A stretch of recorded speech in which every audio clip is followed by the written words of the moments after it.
Learn Igbo coordinating conjunction. In Igbo, it means njikọra nrata in sentences.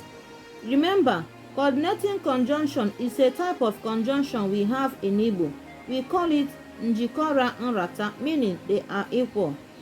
We are going to use one of the examples of it. Or in Igbo means maọbụ. Let's use them in sentences. Igbo, English. Number 1 sentence says, aga m aga ichute mmiri maọbụ aga m ịzụ ahịa. Aga m aga ichute mmiri maọbụ aga m ịzụ ahịa, meaning I will go and fetch water or I will go shopping. Another example, ọ ga-eri osikapa maọbụ o rie akpụ. Ọ ga-eri osikapa maọbụ o rie akpụ, meaning he will eat rice or he will eat garri. Another one says, Ego ga-aga Enugu maọbụ ọ ga Ọnịsha mmiri.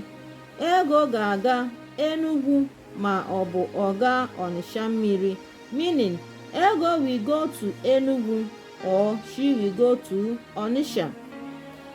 Ha ga-esi ofe maọbụ ha esie ji.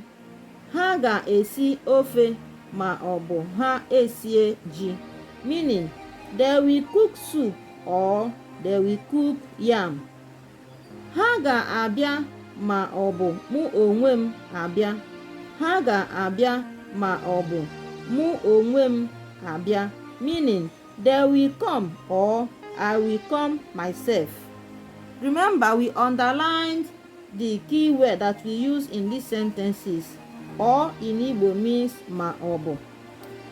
Like and share our videos. Subscribe to our channel. Follow us for more. Bye.